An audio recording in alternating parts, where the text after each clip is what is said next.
Pessoal, primeiramente a gente queria perguntar a todos, nós temos um companheiro ali atrás que está fazendo um documentário e a gente queria pedir a autorização da Assembleia para perguntar se ele pode filmar a Assembleia para o seu documentário.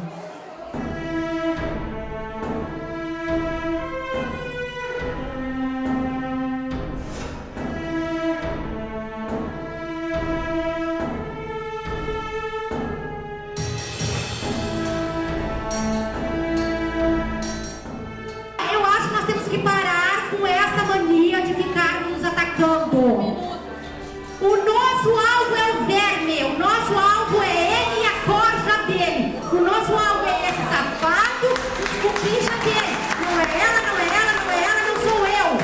Ele é o nosso alvo, nós temos que nos unir. E se nós, em número pequeno, estamos incomodando desse jeito, imagina se fôssemos todos. Imagina se fôssemos todos. E queria pedir 1 minuto de silêncio depois em casa, cada um, pela prisão de Cabral e Garotinho. Faz 5 anos que eu fiz o concurso, fui chamada e fui trabalhar como inspetora de aluno. Durante esses 5 anos, nós tivemos assim alguns problemas, né? Mas se eu disser que foi tão ruim, não posso dizer isso, não no meu caso, né? E aí, quando foi o ano passado, em setembro do ano passado, nós começamos a sentir já os problemas de uma forma mais grave. Por quê? Nós recebíamos todo dia 25, né? Nós tínhamos um salário que a gente recebeu dia 25. Esse salário começou a ser pago no dia 30, né? Depois ele começou a ser pago no dia 1º do mês seguinte, até chegar o 5º dia do mês seguinte, né? E isso foi em outubro, novembro, quando começou já a passar para a 3ª semana do mês seguinte, né? Então, as contas, a gente começou a trocar as datas de vencimento. No início, começou aquele desespero. Paga a multa aqui, mas aí, no mês que vem, vamos ver como é que é. Aí começa a trocar a Ampla, Costa do Sol, né? Você começa já a pagar o seu aluguel que você pagava todo dia 5, você já não tem mais esse dinheiro para pagar todo dia 5.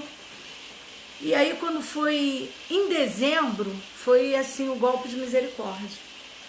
Porque eu, por exemplo, eu tirei o meu 13º em setembro. E na época eu não quis tirar ele todo, porque eu achei assim, vou tirar parte, porque aí fica uma parte dos juros, né? E ainda sobra um trocadinho para eu dar um presente, pelo menos pro meu filho. Meu filho faz aniversário em dezembro também. E aí que veio a primeira bomba em cima da gente. Não teve 13º. E daí, como o Estado parcelou o 13º, embora tivesse sido em menos parcelas do que o prefeito Alair parcelou, ele conseguiu parcelar, né? E a gente entrou em greve, né? Estourou greve em dezembro ano passado por causa disso. Acabou a greve em março e o ano letivo começou em abril. Só que ele parcelou em 5 vezes, ele pagou 3 parcelas. Ele não pagou 2 parcelas, ficou devendo pra gente. E daí a coisa foi só piorando. Ele continuou fazendo sem a recarga. Aí as pessoas falaram assim, poxa, como é que eu vou trabalhar? Não tenho mais dinheiro. Eu não recebo em dia, ainda tenho que pagar passagem, eu sou descontada do Vale Transporte, mas não recarrega meu cartão. Aí tinha gente que mora em Iguaba, tem gente que mora em Araruama, tem gente que mora em Arraial, São Pedro, entendeu? Paga mesmo passagem que é distante, às vezes 2, 3 passagens, para ir para a escola. E não tinha dinheiro para vir, porque tinha que gastar o dinheiro que você tinha que usar para botar comida dentro da sua casa e pagar os juros que estavam sendo das suas contas. Tinha que usar para trabalhar. E estava ficando insustentável. Por isso que a gente veio fazendo paralisações, porque a gente não concordava com o atraso do pagamento, inclusive extrapolando o 5º dia útil, né? E os descontos indevidos, né, como eu te falei, do Vale Transporte, do IBASCAF, não a Previdência, porque a Previdência tem que tirar, mas o IBASCAF Saúde, e dos empréstimos que ele descontava lá na fonte, na folha, mas ele não repassava para o banco. Então, quando batia no banco, comia o empréstimo de novo. de quem tinha empréstimo. Quem tem empréstimo, está acontecendo isso. Por isso que as pessoas estão com essa bola de neve que eu te falei, como eu citei essa minha amiga que tem um bebezinho de 3 anos. Está desesperador. Conta que ele desconta para ele não gastar dinheiro da prefeitura, mas ele não repassa e a gente paga a conta de novo. E a gente paga juros. Ele não vai pagar a gente com juros esses atrasos. Entende isso? Então isso está criando, está todo mundo adoecendo mesmo. Eu acho que só não piorei de novo, porque eu saí da licença agora. Eu tô melhor porque eu tô tomando medicamento. Mas eu tava recebendo dentro do mês ainda. Tipo assim, no mês não. Mês passado, agosto, pelo Ibascaf eu recebi. No dia 25 eu recebi o salário de agosto. Eu até agora não recebi setembro. Que dia é hoje? Dia 1º de novembro. Eu não recebi setembro. Eu tinha 15 dias para receber pelo Ibascaf o mês de setembro, que eu fui até dia 15 a minha licença. A partir do dia 15 a prefeitura tinha que me pagar. Setembro. Que dirá outubro. Então eu tô com 2 meses sem salário, como é que eu pago minhas contas? Como é que eu compro comida? Entende? É muito complicado. É muito complicado. Oi. Oi. Oi, Lucimar, bom dia. Daquele jeito, né, Lu? Caminhando, sobrevivendo.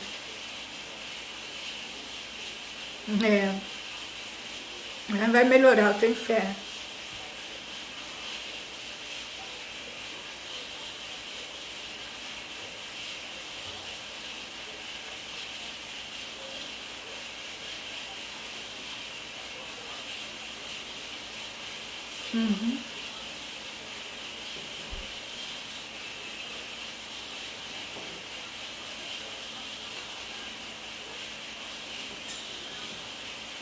Eu vou pedir a Angélica para pegar. Para mim.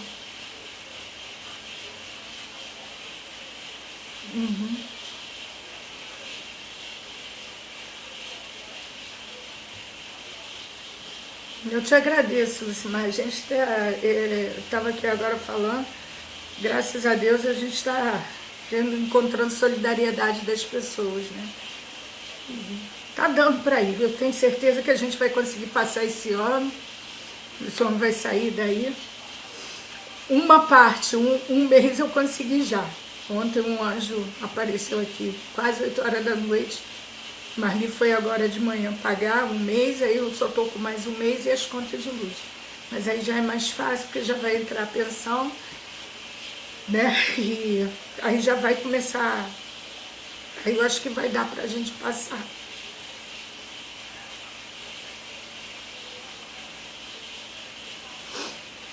Vou sim. Eu vou sim. Oi? Não, você, é da Igreja Católica eles, não são?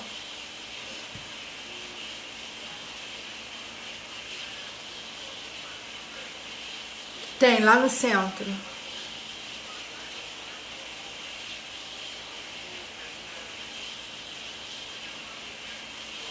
Aham.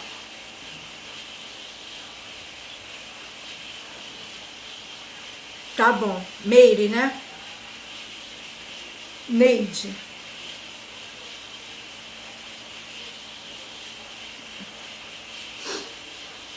Aham. Tá bom, Lucimar. Muito obrigada. Tá? Te agradeço muito. Só o fato de você estar lembrando de mim e me procurando já ajuda pra caramba. Tá?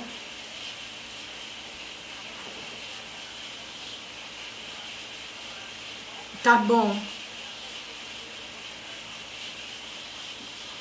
Posso, claro, claro. Maria compra o material. Eu ganhei também umas farinhas. Hoje eu ia até fazer bolo de cenoura para sair de tarde com o João para ver se vem também. Já ganhei farinha, ganhei cenoura. Tá bom. Tá legal. Tá bom, Lucimar. Muito obrigada, tá? Tá, ele tava com a garganta inflamada, né? Esses dias fiquei com ele sem dormir, né? Aí hoje que ele amanheceu melhor, mas também a escola dele está fechando, só tem um professor agora. Aí ele nem foi, né? Parece que só um professor que vai funcionar. Amém, eu creio nisso. Já está chegando o fim disso, se Deus quiser. Tá bom, Luciana. Tá bom. Tá, muito obrigado pelo carinho, tá? Deus te abençoe. Obrigada. Tchau. Desculpa, mas é a minha dirigente. E assim, numa escola que a gente trabalha há 5 anos, só uma pessoa mesmo se preocupa com você, né? Porque ainda tem isso. Então, essas coisas que me fazem continuar. Porque ontem, quando eu fui abençoada, eu falei assim, não, preciso abençoar outros também. Porque graças a Deus, comida, graças a Deus, o que eu tenho já está dando até para eu dividir. Vou aceitar essa doação? Vou. Por quê? Porque tem mais gente que não vai ter acesso a elas. Então eu pego e vou repassando. E eu não acho isso justo, Márcia. Eu não acho isso justo com pessoas que são honestas, que honram seus compromissos. Nós não somos bardeiros, nós não somos vagabundos, nós não somos, não. A gente só queria um pouquinho dessa justiça, dessa história que se fala, dessa Constituição brasileira. É só isso que a gente precisa. Que se faça valer a Constituição brasileira desse país, onde eles dizem que todo cidadão tem direito, né, à saúde, educação, moradia com qualidade. Eu, como brasileiro, enquanto brasileiro, não conhecia isso. A impressão que eu tenho é que nós somos escravos, né? Nós somos obrigados a trabalhar em serviço escravo. E não é assim, né? Nós estamos em 2016. Tem muito tempo que a Lei Áurea foi assinada, né? E aqui nós vivemos em cima de chibata, onde a justiça não entra, porque a polícia chega em tudo quanto é lugar, né, gente? Presidente tem impeachment, ex-presidente é preso, todo mundo consegue prender todo mundo, menos a Laí Correia. Impressionante isso, esse homem tem pacto. E eu vou te dizer, pior do que toda essa situação que eu estou sentindo, é esse sentimento que está me consumindo. Porque eu sempre falei que ódio, a primeira pessoa que passa mal é a gente, né? E é verdade, hoje eu tenho certeza. Rancor e ódio, o primeiro que sofre é a gente. Porque eu estou sofrendo, eu não tenho dormido, se eu não tomar remédio eu me durmo. Ultimamente eu tenho tomado remédio e também não tenho dormido. Hoje, eu pensei ontem à noite, eu falei assim, hoje eu vou dormir tranquila, né? Que pelo menos, né, chegou aqui ontem e disse, rapaz, eu não sei quem é esse senhor, é um anjo, né? Aí a gente vê que a gente é a menina dos olhos de Deus. Eu falei assim, poxa, vai ficar o outro está vencendo, então eu vou conseguir. Vou dormir tranquila, não. Porque eu sei que tem vários que não conseguiram ainda, entendeu? Tem vários que ainda estão precisando muito. E a gente não tem como ajudar todo mundo, entendeu? E isso me deixa dormir mais, porque não é só eu. Eu não sei lidar com a dor do outro, entendeu? A dor do outro é minha também. E me dói mais, porque eu não posso fazer nada. Né? A gente não pode, ninguém pode mais fazer nada. Chegamos a um ponto que a gente está abandonado, cara. Essa é a verdade, parece que nós estamos abandonados numa terra, uma cidade fantasma, terra de ninguém. Onde o xerife, o coronel é um só ele manda. E quem não assina na cartilha dele, pau come, como tá comendo em cima da gente.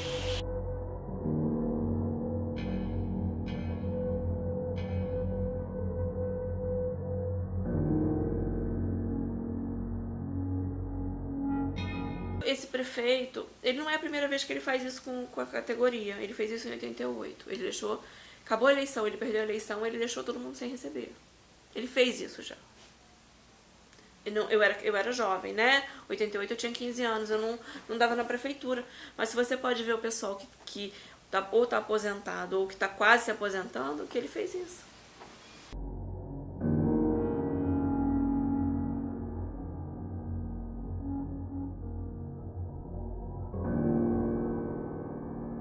Em 83 não tinha royalty. mas o dinheiro, é assim, nossos salários ficaram achatados e só as firmas ganhavam. E a gente, o máximo que a gente tinha era um sindicato organizado, que o sindicato foi fundado em 79. De 79 para cá, ele sempre foi atuante. Só que é aquela história, em 88, nós queimamos ela aí, fizemos um enterro com caixão, com 2.000 pessoas de preto na rua. Nessa época, a gente ficou tão sem dinheiro que a época era o Hiper ABC.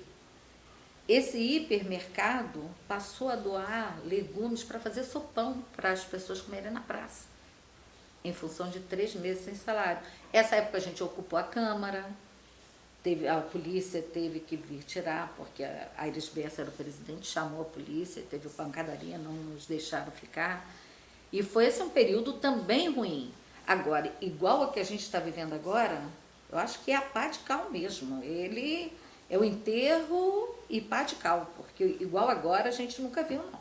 A gente já passou momentos difíceis, mas igual a esse, não. Depois da década de 80, ele saiu. 90, ele veio e foi reeleito. Em 2004, porque ele foi eleito muitas vezes, a política é tão rápida que eu não lembro muitas datas. Mas ele entrou em 97, 98, 99, e em 2000 ele foi reeleito até 2004. Então ele foi prefeito de 97 a 2004. Quer dizer, a 2003, né? 2004. 2005 ele passou o governo para Marquinhos Mendes, que é do mesmo grupo. Então eles nadaram em dinheiro e não investiram em nada, não investiram, não fizeram a cidade andar com as próprias pernas. Quando veio agora a crise do petróleo, há 2 anos atrás, mais ou menos, que ele voltou a ser o prefeito, ele deu azar, que ele pegou o petróleo entrando e ele pegou os 4 anos dele agora sem o petróleo. Então ele sentiu na carne o que é trabalhar sem dinheiro. Ele já tinha sentido nos anos 80 e tinha esquecido. Agora ele está sentindo. Aí o que ele fez? Aquelas mordomias todas que ele dava, aquelas festas para os professores, rifava carro, moto, distribuía tudo, aquela riqueza toda, acabou e o cara não produziu nada. A cidade parou no tempo, né? Parou. Só enriqueceu empreiteiras, criou aquela porção de empreiteiras, criou a tal da setorização. Projeto sensacional, mas lá para o sul. Aqui para a gente não funcionou. Cada bairro com uma cor, cada bairro tinha um carro que recolhia tal material, tudo direitinho, uniforme, lixeira, tudo bonitinho. Era considerada a cidade mais limpa do Brasil. Eu dizia, Cabo Frio não é a cidade mais limpa do Brasil, é a cidade mais varrida do Brasil. Entendeu? Porque ter muitas lixeiras numa cidade não quer dizer que a cidade é limpa. Muito pelo contrário. Quer dizer que as pessoas são muito mal educadas, que elas jogam muito lixo no chão. Por isso que enfiam de lixeira. E mesmo jogando muita lixeira, ainda se tem muito lixo no chão. Tanto que hoje as lixeiras não estão aí e os lixos continuam cada vez mais no chão. Então, que trabalho que foi feito com o povo? Que educação que esse povo teve de 97 para cá, entre ele e Marquinhos, com tanto dinheiro? Investiram em quê? Entendeu? Coleta seletiva. Cadê o nosso lixo? Como é que é tratado o lixo da cidade?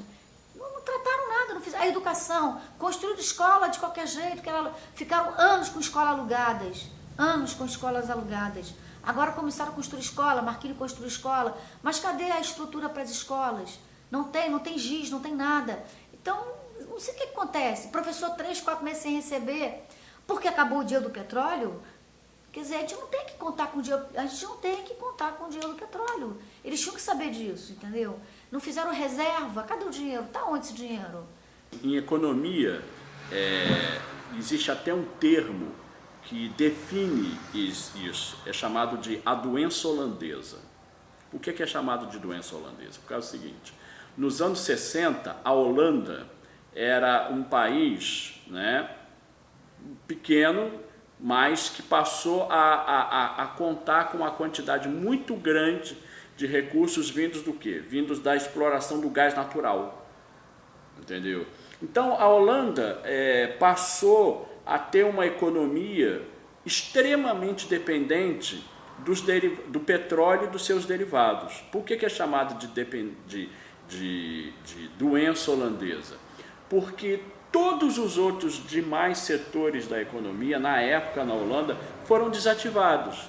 Então ninguém se preocupava em desenvolver uma indústria, ninguém se preocupava em ter um setor de serviços nacional, ou seja, a economia ela foi ficando tão dependente do petróleo que a própria Holanda passou a importar muita coisa que antes ela produzia, entendeu? Isso é chamado de doença holandesa, ou seja, é quando a economia ela deposita todas as fichas num único recurso e ela passa a viver daquilo. Então, municípios como Cabo Frio, Macaé e outros, eles estão passando pela mesma situação. Claro que alguns estão se saindo um pouco melhor do que outros.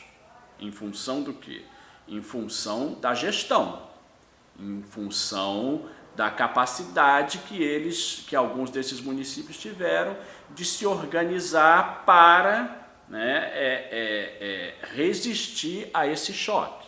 A prefeitura passou a ser a maior gestora de emprego, né? Passou, acho que o comércio então, qualquer tipo de comércio, hoteleiro, varejista, acho que o maior empregador passou a ser a própria prefeitura. Então, como ela passou a ter a dificuldade, né, financeira, isso aí surtiu um efeito, foi um dominó, né? Afetou o maior empregador, que era a prefeitura, no restante foi um efeito dominó que veio ocorrendo na cidade. Não paga o professor, não paga o médico, o enfermeiro, auxiliar de enfermagem, ao que limpa o hospital, ao gari, e assim vai por diante. Todos os funcionários. O coveiro, essas pessoas não recebem, o comércio também não recebe, porque elas são daqui, elas gastam aqui. Elas vão ao bar, vão ao mercado, à padaria, à farmácia, vai tomar sorvete, vai à praia, gasta na praia, gasta no comércio, já ela compra tua roupa, sua bebida, sua comida. Se você não paga, essas pessoas não tem o que gastar, quebra o comércio. Entendeu? O comércio vai vender para quem? Só para o turista? O turista não vem aqui para gastar no comércio também. Nesse tipo de comércio que o turista gasta, né? Quem gasta nesse comércio, quem mantém o comércio, é esses funcionários também da prefeitura. São essas pessoas que moram aqui, que trabalham aqui, que vivem aqui. E eles gastam dentro do comércio. Se não gastam no comércio, o comércio quebra. Destrói a cidade fica triste, a cidade fica feia, fica todo mundo reclamando que não tem dinheiro para pagar funcionário. Aí o que acontece? O funcionário, o comércio começa a despedir funcionário. Começa uma queda. Todo mundo vai embora, para de trabalhar. Quem tinha 3 funcionários fica com 2, quem tinha 5 fica com 3. Aí, além de 2 funcionários da prefeitura que não recebem, deve uma gama de pessoas que trabalhavam no comércio que foram mandadas embora e que estão sem trabalho. Entendeu? Então é uma cadeia. É uma cadeia muito simples. Se não se tem, não se gasta. E se não se gasta, se fale. A principal fonte de riqueza para esses municípios saírem dessa crise é investir no capital humano. O que significa investir no capital humano? Significa investir na educação, na capacitação, na inovação. Ou seja, existem municípios que tem o discurso oficial, ou tem a narrativa de que nós temos uma vocação turística, nós temos uma vocação para isso. Não, isso não é assim, entendeu? Esses municípios, na minha opinião, mais do que a paisagem, o turismo, o que esses municípios têm de maior riqueza são os seus moradores, é a sua população. É ela que deve ser a depositária de todos os investimentos. E a grande saída que esses municípios podem ter para sair desse buraco é investir nessa população. Nós estamos aqui hoje simbolizando o córrego rico com o dinheiro do tio Patinhas, com a ostentação do dinheiro, com os empresários milionários dessa cidade que levaram e saquearam nossas riquezas. Nós estamos aqui hoje dizendo que nós não vamos pagar o pato do roubo do Ibascaf. Nós não vamos ter aposentados que deveriam estar recebendo no 20º dia do mês. E não 2 meses depois, 3 meses depois, aposentados e pensionistas que tem lei municipal que garante a prioridade dos pagamentos. Essas pessoas não vão pagar o pato do rombo dos cofres do Ibascaf, administrado por pessoas de interesse pessoal ligados à família do excelentíssimo senhor prefeito. Nós estamos na rua porque cansamos de tudo isso. Nós vamos resistir, porque eles passarão, mas nós não. Então, estamos aqui para dizer também para o próximo prefeito que nós estamos bem atentos e mobilizados. Nós não vamos aceitar nenhum tipo de negociação com salário. Salário é inegociável. Nós não estamos parados porque nós não estamos com o nosso 13º de 2015. Nós não estamos de braços cruzados porque estamos sem férias. Nós não estamos de braços cruzados porque estamos sem vale transporte, insalubridade, enquadramento, triênio. Poderíamos estar de braço cruzado por tudo isso. Mas estamos de braço cruzado porque chegamos ao limite de não ter salário no final do mês. E lembrar o prefeito, lembrar a população, que nós não começamos essa história. Nós só viemos para as ruas, nós só iniciamos a nossa greve porque os salários já estavam atrasados. Não vamos ser escravos do século XXI de trabalhar sem receber.